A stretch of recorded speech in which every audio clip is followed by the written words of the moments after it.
नमस्कार विद्यार्थी मित्र हो. आज आपण टेक्स्टबुक्स मध्ये सॉल्व केलेला शेवटचा प्रॉब्लेम घेणार आहोत. Problem number 10. ठीक आहे, सुरुवात करू. From the following trial balance of Riddhi and Siddhi you are required to prepare trading account, profit and loss account and the balance sheet. ठीक आहे, ॲज ऑन द डेट. आता इथे आपल्याला आज प्रॉफिट शेअरिंग रेशो दिलेला नाहीये, याचा अर्थ त्यांचा प्रॉफिट शेअरिंग रेशो ठीक आहे इथे पण दिलेला नाहीये, याचा अर्थ तो इक्वल आहे.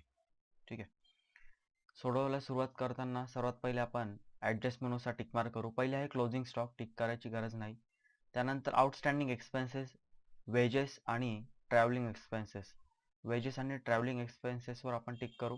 ठीक आहे, ट्रॅव्हलिंग एक्सपेन्सेस आउटस्टँडिंग आहे. त्यानंतर वेजेस. ओके, पुढे depreciate land and building and furniture. Depreciate land and building and furniture दोघांवर पण टिक मार्क करू. पुढे insurance paid in advance. Insurance ॲडव्हान्समध्ये पेड केलेला आहे. इन्शुरन्स. ठीक आहे, यावर पण आपण टिक करू. नेक्स्ट पुढे काय म्हटलंय, goods of ₹3000 were destroyed by fire and insurance company rejected the claim fully. Okay, आता ही डायरेक्टली आपण ॲडजस्टमेंट डायरेक्ट सॉल्व करू, यावर टिक करायची गरज नाहीये. ठीक आहे, सोडवायला आपण आता सुरुवात करू. सर्वात पहिले पोस्टिंग स्टॉक ऑन 1/4/2018 हा ओपनिंग स्टॉक आहे. ओके, ओपनिंग स्टॉक कुठे येणार तर ट्रेडिंग अकाउंटच्या डेबिट साईडला इथे पहिल्या ओळीवर इथे म्हणणार to opening stock. Okay, 48,000. Next पुढे कॅपिटल रिद्धी अँड सिद्धी. हे बघा, कॅपिटल ही त्यांची लायबिलिटी. ओके, बिझनेसची लायबिलिटी आहे. कॅपिटल नेहमी क्रेडिट कॉलमला दिसतं. क्रेडिट कॉलमला आहे 50,000 आणि 30,000. ठीक आहे, कॅपिटल बॅलन्स शीटच्या लायबिलिटी साईडला 50,000 आणि 30,000. ठीक आहे, त्यानंतर पुढे म्हटलंय परचेसेस. आता परचेसेस पहिले आपण चेक करू. क्रेडिटला इथं रिटर्न्स दिलेले आहे का, परचेस रिटर्न्स. हे बघा, इथं दिलेले परचेस रिटर्न्स. ओके, मग आता हे परचेसेस लिहिताना आपण इनर कॉलमला लिहिणार, कारण की आता हे परचेस रिटर्न आपण त्यातून वजा करणार. ठीक आहे, म्हणून ते परचेसेस आपण आता इनर कॉलमला लिहू. ट्रेडिंग अकाउंटच्या डेबिट साईडला टू परचेसेस इनर कॉलम 22,500. त्यातून आपल्याला ते रिटर्न करायचे, लेस करायचे. Okay, returns. नेक्स्ट वेजेस हा प्रोडक्शनच्या संदर्भात खर्च आहे, म्हणून ट्रेडिंग अकाउंटच्या डेबिट साईडला येणार वेजेस. आता त्यावर टिक मार्क केलेली आपण. ठीक आहे, मग ते सुद्धा इनरला लिहिणार आपण. वेजेस इनरला लिहिणार 800. पुढे carriage inward.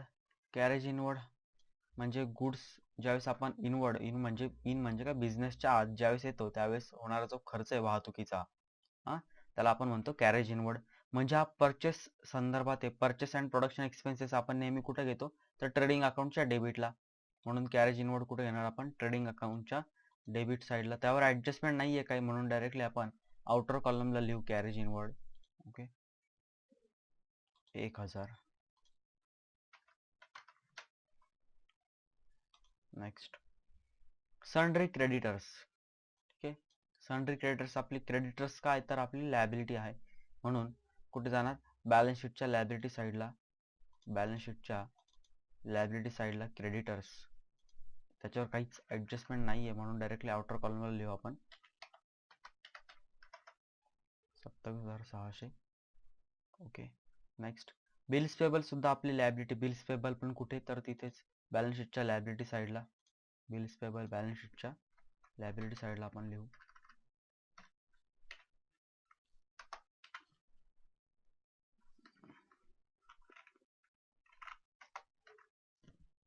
Okay, bills payable 20,000.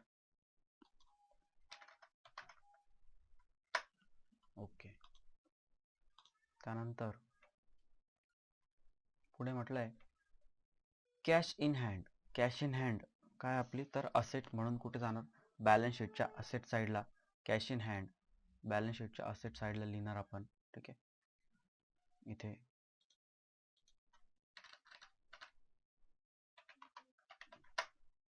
2850. पुढे कॅश इन हँड झालं. ओके. त्यानंतर हा इन्शुरन्सवर टिक मार्क आहे. ठीक आहे, त्यावर आपल्याला ॲडजस्टमेंट सॉल्व करायची आहे. आता इन्शुरन्स हा ऑफिसचा खर्च आहे. प्रॉफिट अँड लॉस अकाउंटच्या डेबिटला लिहिणार आपण इनर कॉलमला. ठीक आहे, त्यावर ॲडजस्टमेंट आहे म्हणून इनर कॉलमला प्रॉफिट अँड लॉस अकाउंटच्या डेबिटला to insurance. Okay. Next sundry debtors म्हणजे अशा व्यक्ती ज्यांच्याकडून आपल्याला पैसे घ्यायचे, म्हणजे ती काय आपली असेट, म्हणून बॅलन्स शीटच्या असेट साईडला लिहिणार आपण सन्ड्री डेटर्स.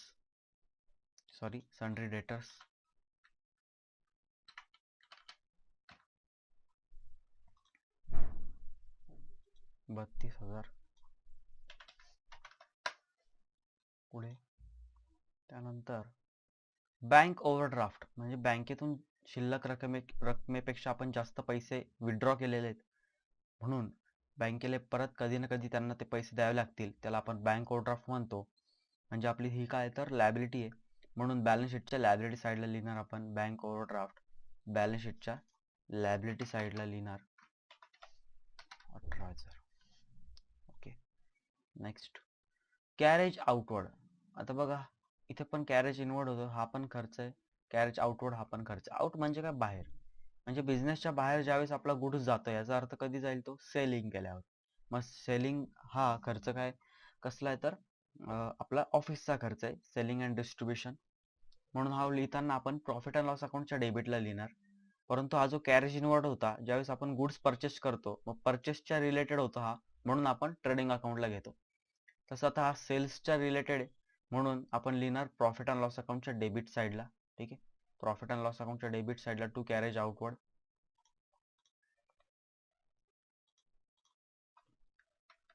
त्यावर काही ॲडजस्टमेंट नाही आहे, म्हणून आपण डायरेक्टली आउटर कॉलमला लिहिणार. ठीक आहे.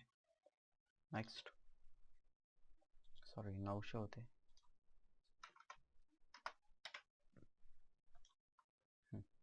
पुढे आहे लँड अँड बिल्डिंग आपले असेट, परंतु इथं डेप्रिसिएशन चार्ज करायचं त्याच्यावर, म्हणून आपण इनर कॉलमला लिहिणार 42,500 इनर कॉलमला.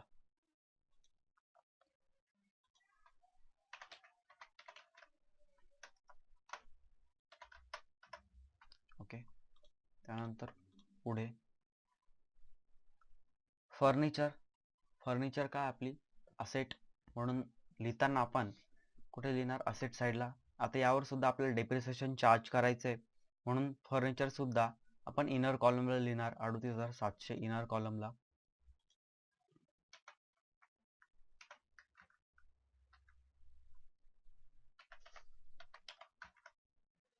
ओके. नेक्स्ट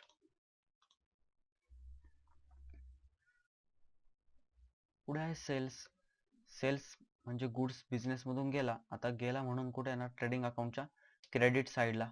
ठीक आहे, ट्रेडिंग अकाउंटच्या क्रेडिटला घ्यायचे बाय सेल्स. ठीक आहे, इनर कॉलमला घेऊ आपण. बघा इथे सेल्स रिटर्न असतील डेबिट साईडला, हे बघा इथे दिलेले लगेच सेल्स रिटर्न. ठीक, त्यातून ते आपल्याला मायनस करावे लागतील, म्हणून सेल्स लिहिताना आपण इनर कॉलमला लिहायचे 47,000. पुढे परचेस रिटर्न्स. आता हे परचेस रिटर्न आपण परचेसेस मधून लेस करणार. परचेसेस कुठं असतात ट्रेडिंग अकाउंटच्या डेबिट साईडला आहे बघा इथे, तिथून मायनस करायचे, तिथं म्हणायचं लेस रिटर्न. ओके. त्यानंतर पुढे आहे सेल्स रिटर्न सेल्स मधून मायनस करू, इथं म्हणायचं लेस रिटर्न्स -400. ओके.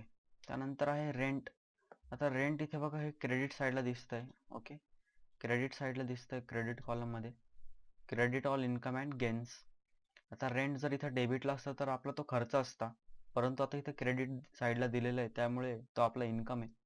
आपल्याला आपली एखादी प्रॉपर्टी पण रेंटने दिलेली असेल, त्यावर आपल्याला जे काय रेंट मिळालं, ठीक आहे, तो आपला इन्कम झालेला आहे, credit all income and gains. म्हणून आता हा लिहिताना प्रॉफिट अँड लॉस अकाउंटच्या क्रेडिट साईडला लिहायचा.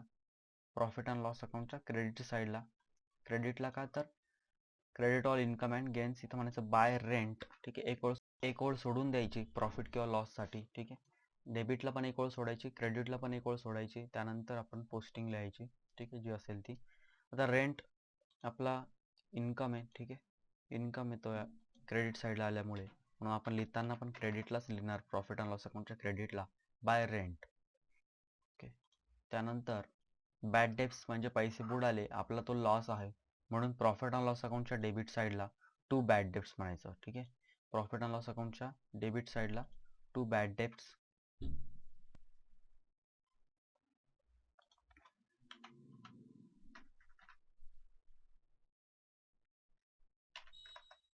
तीनशे. Okay, next RDD. RDD बघा आता इथे क्रेडिट साईडला आहे. ओके, क्रेडिटची RDD आपण क्रेडिटला लिहायची. आता पैसे आपण जे होते बुडणार, आपण असं समजलं होतं की ते परत ते वसूल होणार नाही, रिकॉर्ड होणार नाही, परंतु ते आपल्याला रिकवर झाले म्हणून ते क्रेडिट साईडला आलेले RDD, ठीक आहे. लिहिताना मग आपण तो इन्कम झाला म्हणून आपल्याला क्रेडिट साईडला लिहायचं प्रॉफिट अँड लॉस अकाउंटच्या.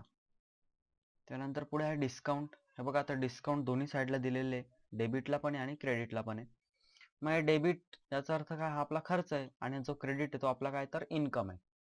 म्हणून आता डिस्काउंट हा नेहमी एक तर आपण ज्यावेळेस सेलिंग करू किंवा परचेस करू त्यावेळेस होणारा खर्च आहे.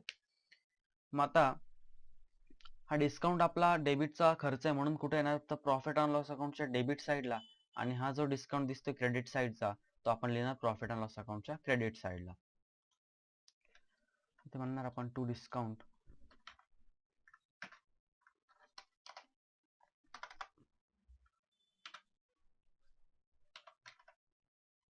ठीक आहे 700. त्यानंतर हा क्रेडिटचा डिस्काउंट हा सुद्धा तिथेच क्रेडिट साईडला लिहिणार आपण बाय डिस्काउंट 1000. ओके, त्यानंतर ट्रॅव्हलिंग एक्सपेन्सेस. ओके, ट्रॅव्हलिंग एक्सपेन्सेसवर ॲडजस्टमेंट आहे म्हणून लिहिताना इनर कॉलमला लिहायचे. आता ट्रॅव्हलिंग एक्सपेन्सेस आपला ऑफिसचा खर्च आहे, लिहिताना आपण प्रॉफिट अँड लॉस अकाउंटच्या डेबिट साईडला लिहिणार टू ट्रॅव्हलिंग एक्सपेन्सेस, परंतु लिहिताना इनर कॉलमला लिहायचा, ठीक आहे. त्यावर आपल्याला ॲडजस्टमेंट सॉल्व करायची आहे. पुढे ॲडव्हर्टाइजमेंट हा आपला ऑफिसचा खर्च आहे, म्हणून प्रॉफिट अँड लॉस अकाउंटच्या डेबिट साईडला लिहायचा टू ॲडव्हर्टाइजमेंट. ओके, पोस्टिंग संपली. आता ॲडजस्टमेंटला सुरुवात करू. पहिले adjustment closing stock. Closing stock म्हणजे शिल्लक राहिलेला माल, ठीक आहे. कुठे येणार मग, सर्वात पहिलं त्याचा इफेक्ट, फर्स्ट इफेक्ट ट्रेडिंग अकाउंटच्या क्रेडिट साईडला बाय क्लोजिंग स्टॉक, ठीक आहे.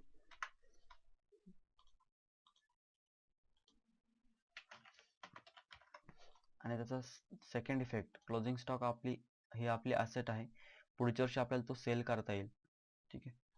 तो आपण काय फेकून देणार आहे का, नाही, म्हणून बॅलन्स शीटच्या ॲसेट साईडला.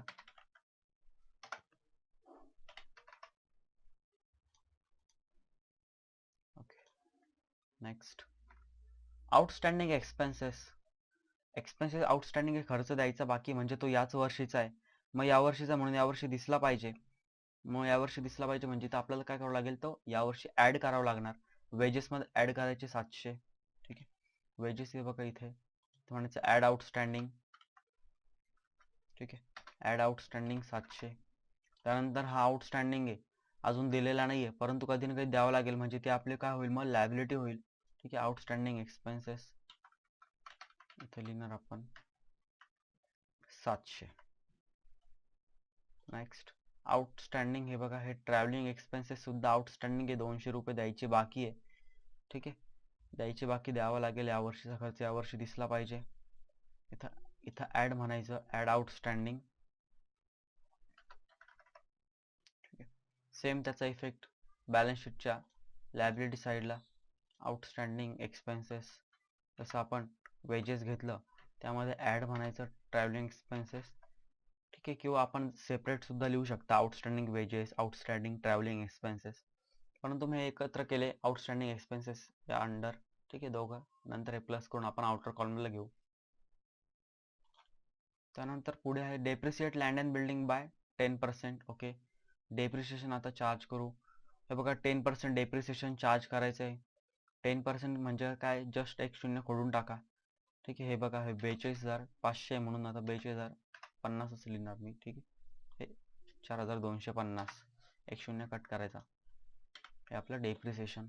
त्यानंतर डेप्रिसिएशनमुळे आपला काय होतंय, लॉस होतोय.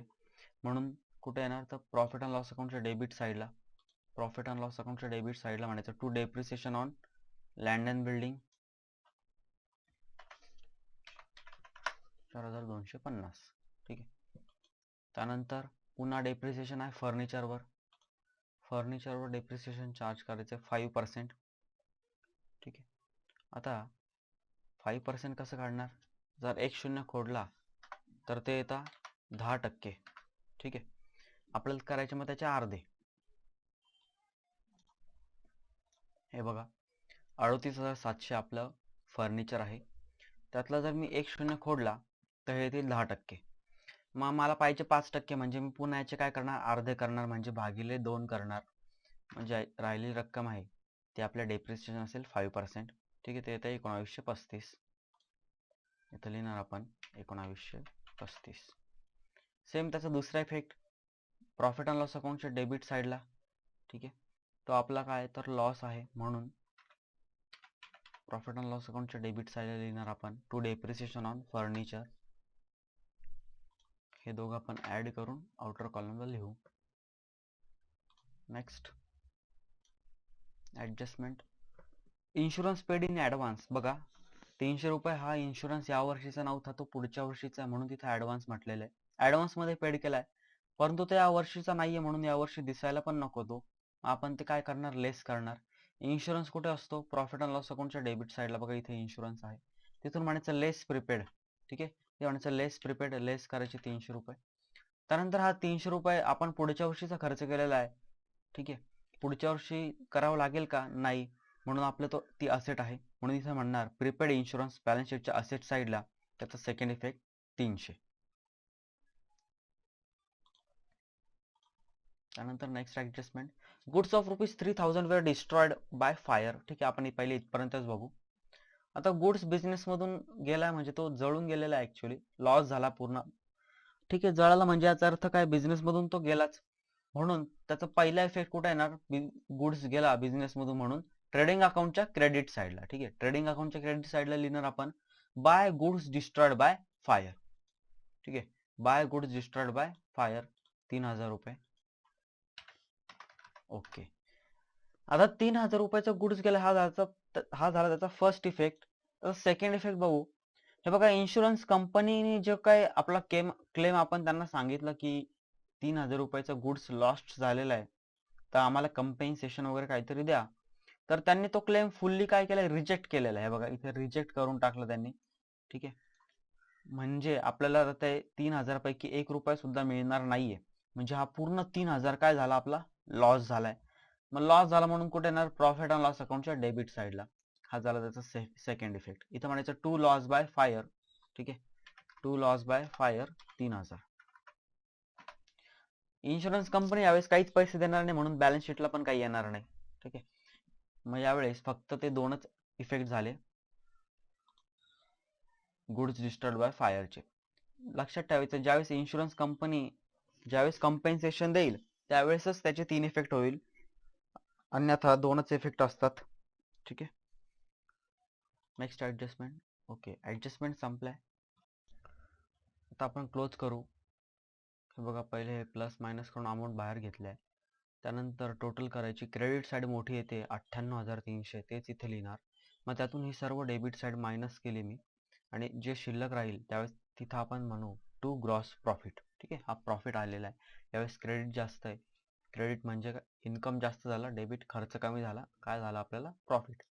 मग आज ग्रॉस प्रॉफिट आपण कुठे शिफ्ट करणार, तर प्रॉफिट अँड लॉस अकाउंटच्या क्रेडिट साईडला बाय ग्रॉस प्रॉफिट 25,800. ठीक आहे, 25,800. त्यानंतर आता ही टोटल केली. ठीक आहे, ती ही यावेळेस सुद्धा क्रेडिट साईडच मोठी आहे.